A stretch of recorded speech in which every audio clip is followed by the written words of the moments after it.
Today I will be presenting on the physics of video cameras. We'll start with the history of old video and movie cameras. Many of you have seen the big bulky Hollywood film cameras as you see in the top right, but how do they work? Classic movie cameras are largely mechanical and capture images on moving plastic film. They're examples of what we call analog technology because they store pictures as pictures. This is like a flipbook with quick successions of slightly different still images. This is known as the persistence of vision, and it's the secret behind every movie you've ever seen. As you see in the image down to the bottom right, this is very similar to the persistence of vision, where each image is slightly different from one another, but when combined, they mold to form a continuous cycle. And in the image to our right, this is how in the image to our left, this is a video movie camera that shows how light travels through the camera and eventually reaches our eyes. So digital recording devices. So this is the new generation of digital cameras, and these camcorders work. Instead of storing pictures as pictures, they store pictures as numbers. They use a light-sensitive microchip called the charge-coupled device, also known as the CCD, to convert what the lens sees into digital binary format. In other words, each frame is not stored as a photograph, but as a long string of numbers.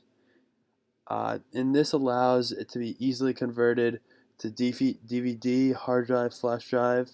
And the advantage of storing movies in this digital format is that you can edit them on your computer, upload them onto websites, view them on all different kinds of devices such as cell phones, computers, and send them all over the world, which allows everyone to see what you're doing.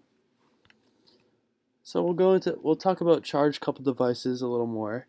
So charge coupled device, also known as CCD, is a highly sensitive photon detector. The CCD is divided up into a large number of light-sensitive small areas, known as pixels, which can be used to build an image of the scene of interest. And as GoPro has been advancing, each of their new camera lenses has more pixels, which allows for more of these light-sensitive areas to be triggered.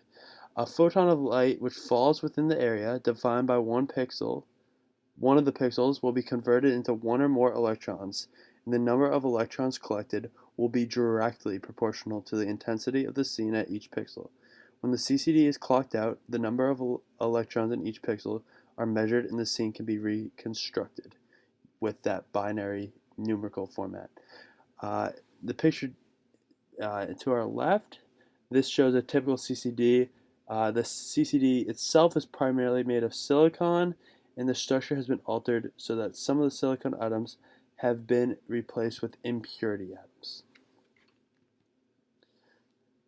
So the evolution of GoPro and what is in the future.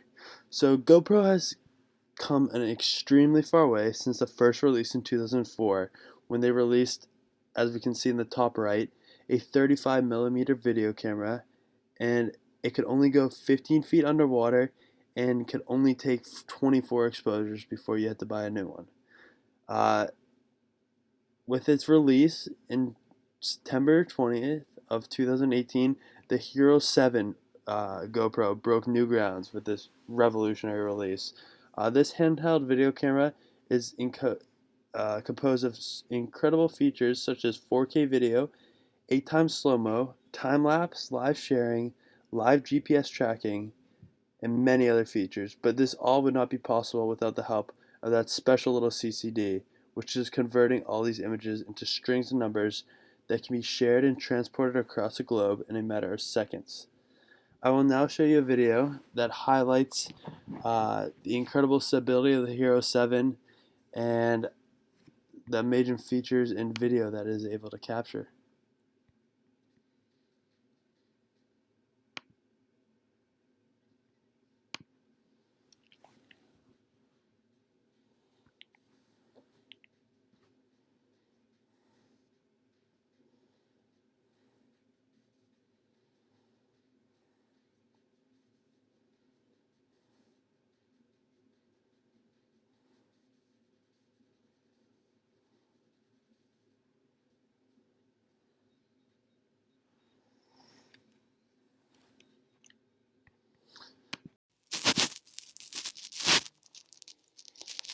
So now I'll dive in to the breakdown of the GoPro that I did. So in this picture on the left, we see the GoPro Hero 3. I received the Hero 3 as a birthday present, recorded countless videos, and unfortunately the battery broke a few years back. So I thought it would be a great idea to take it apart and conceptualize how this device, the size of our palm, can capture these amazing videos that have taken human understanding of the nature and environment around us into a whole nother level, because it's so easily it can easily be flicked on and off in a second almost anywhere around the world. So for the tools I use to take apart this GoPro, I use an opening prior, a screwdriver, and a heat gun to break down some of the adhesive glue. Unfortunately, my image is on the left. All the pieces didn't come out particularly as pretty as the image on the right, but I will start to describe what makes up the GoPro. So in the foreground, we see a few of the main things. We see the main frame right here and here. We also see the lithium battery and the lithium battery cover here and here.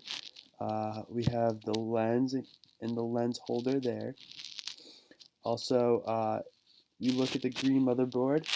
This consists of various chips that help with the Wi-Fi connection, the Bluetooth, which allows the videos to be instantly shared over Bluetooth connection to your mobile device or laptop, and also chips that help with the function of the camera.